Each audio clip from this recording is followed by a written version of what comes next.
Good morning guys! This is Ka-Virgin Vlog, a day in my kabaklaan as a content creator at the age of 22 virgin, kaya gora na tayes!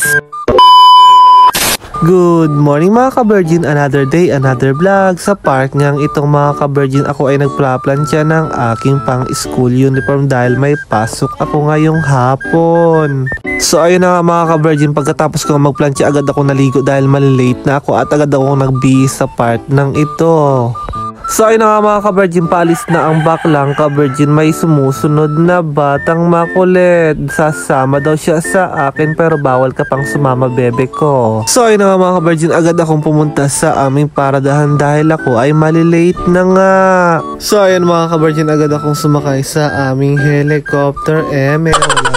At sa part nga ito mga ka-virgin, may pa-slow mo pa si bakla. Andito na nga tayo sa terminal ng boundary ng Daet. At andito na nga kami sa Daet, papunta na Tumabini. So ayun na nga mga ka-virgin, agad-agad akong bumaba ng tricycle dahil malilate na nga ako. At nabutan ko nga palito ang aking mga klase. Akala ko nga late na talaga ako pero hindi pa pala. So ayun na nga mga ka-virgin, tinawag ko nga pala dito si Clarence. So ayun, nagpapakung ano na naman ginagawa ni Clarence sa kanyang kamay. Ewan ko na lang kung ano yan, basta oo na yan. At nakita ko nga pala dito ang dati kong mga classmate Black A. So ayun, namimiss ko lang sila kaya nagpakita ko. At nakita ko nga pala dito sila Back na naglalakad. So ayun na mga ka-virgin, ito isa ko kong kaklase, nagpapaganda na naman. Kala mo piling maganda talaga, kapal talaga ng mukha. Joke lang po.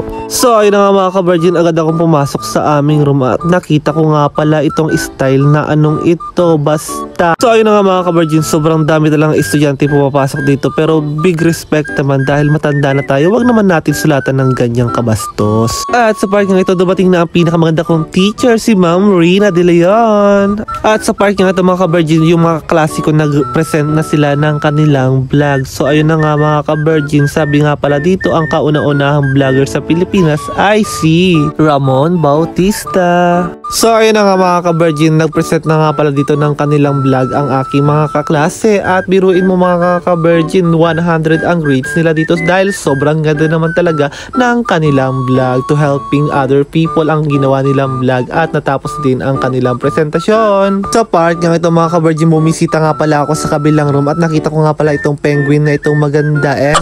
Joke lang po at pumunta nga pala ako sa CR para mag-video lang. At nakita ko nga pala ang mga batatali kong kaibigan na sobrang gaganda. Hey naman sa inyo.